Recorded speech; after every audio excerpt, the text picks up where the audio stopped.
स्वतंत्र और नशन पर कोई।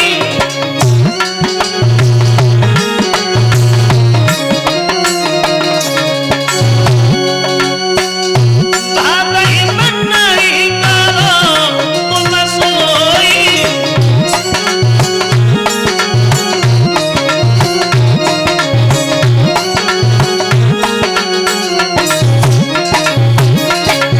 तुम्हारे सर पे तो कोई है ही नहीं। जो मन में आता है, जो इच्छा होती वही कर दे तो नारायण। लेकिन भले घर पे ना दे दिया तुमने। जिस लड़की के पीछे मुझे भोजन अच्छा नहीं लगा, जिस लड़की के पीछे मेरी रात की नींद हराम हो गई, उस लड़की को छीन के तुम ले जा रहे तो ले जा। एक दिन वो होगा, इसी लड़की के पीछे तुम्हें भूतल पे जाना पड़ेगा।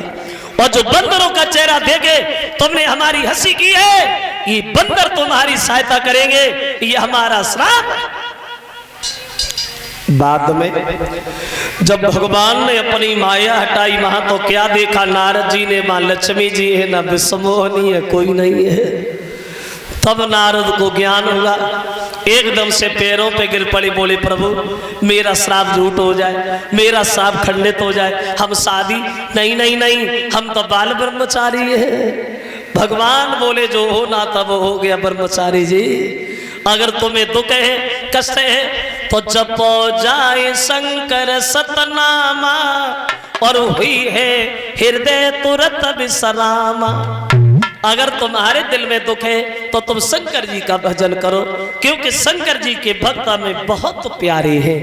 तुम्हें विद्वान ये कहता है शंकर जी के दोनों गल रावण कुंभकर्ण बने और विश्व मोहनी सीता बनी, विष्णु भगवान राम बने और बंदरों ने राम की सहायता की।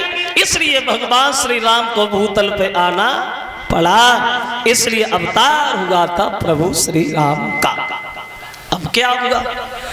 अब तो आंगन में बड़ा मगन है महाराज दशरथ भक्तों। उधर विश्वामित्र को ये खबर मिली है कि राम आ गए, अवतार हो गया है। तो विश्वामित्र जी सोचते चलो राम को लेके आते हैं और अपना यज्ञ पूरा कराते हैं। अब ये विश्वामित्र चले हैं आजमगढ़ से और अयोध्या के लिए। ये विश्वामित्र कौन थे? विश्वामित्र का परिचय बोलिए। विश्वामित्र जो थे ये जात के ब्राह्मण थे और गाध के लड़का थे। इनके एक बहन थी जिसका नाम था सत्यवती, जो अजीग्रत ब्राह्मण को ब्याही गई थी। और इनके एक लड़की थी जिसका नाम था शकुंतला, जो इनकी पत्नी से पैदा नहीं हुई थी, एक मेनका नाम की अप्सरा से पैदा हुई थी, जो महाराज दुष्यंत को ब्याही गई थी। और ये रहते कहाँ थे? बोले विश्वामित्र का आश्रम था आजमगढ़ में। आजमगढ़ के रहने वाले थे विश्वामित्र। तो आजमगढ़ से अयोध्या में जिस समय पहुंचे तो दशरथ सम्मान से बोले गुरुदेव कुछ दान चाहिए। हाँ क्या चाहिए?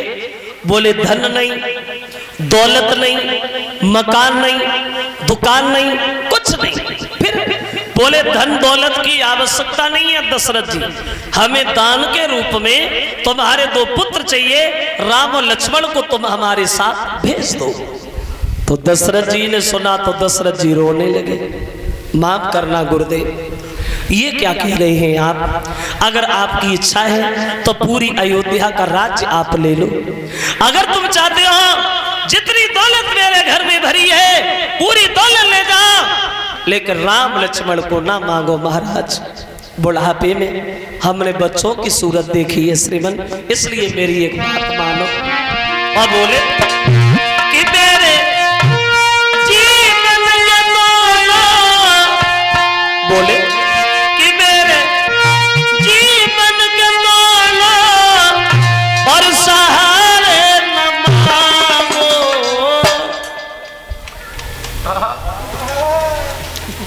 अवध मांग लो, ये अवध मांग लो, राम प्यारे न मांगो, अवध मांग लो।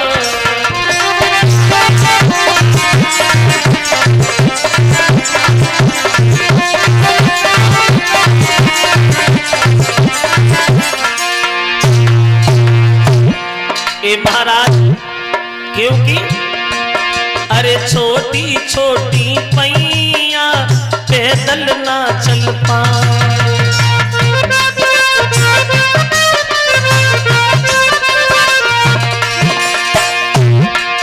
अरे छोटी छोटी पैया पैदल ना चल पाए, छोटी नरम कलैया धनवा ना धर पाए।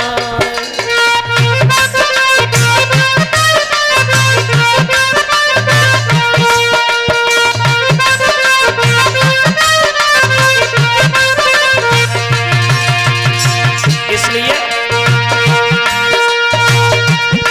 मेरी नैया के मोला, अरे मेरी नैया के मोला किनारे लगाओ, अबध मांग लो, ये अबध मांग लो, राम प्यारे न मांगो, अबध मांग लो।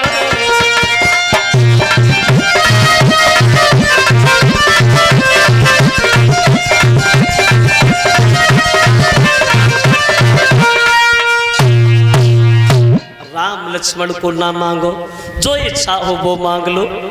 तो विश्वामित्र जी बोले, पागल हो दशरथ, जिन्हें तुम साधारण बालक समझ रहे हो, ये कोई बच्चा थोड़ी है। कौन है? बोले भगवान है, इनका अवतार हुआ है, पृथ्वी का भार हटाने के लिए आए हैं श्री राम।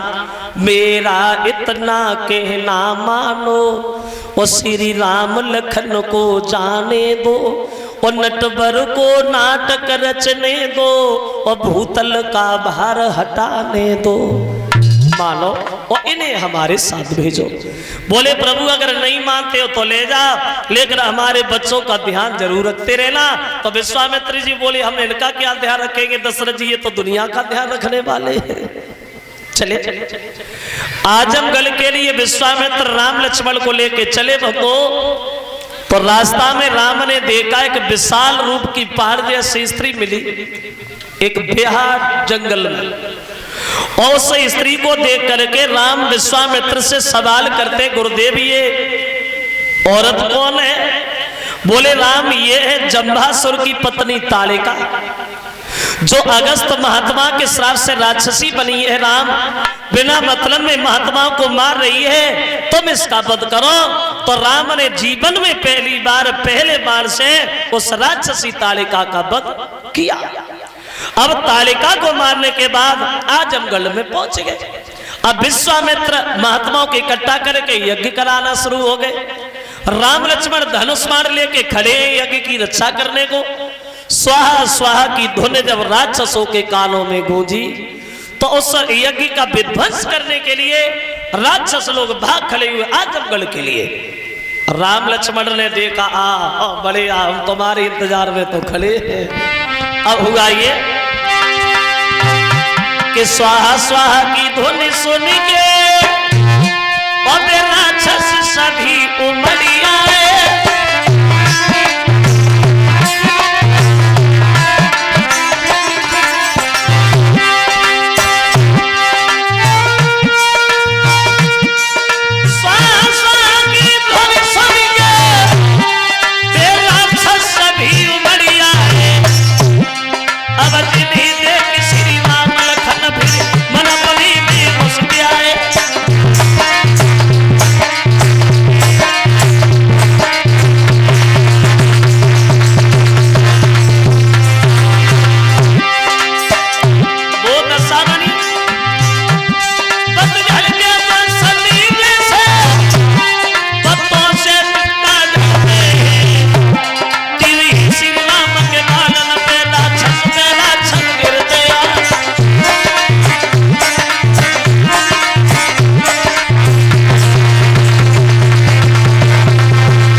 बन गई भक्तों, जैसे पतझड़ के मौसम में वृक्षों से पत्ता झड़ते हैं, ऐसे राम लक्ष्मण के बालों पे राक्षस गिरते।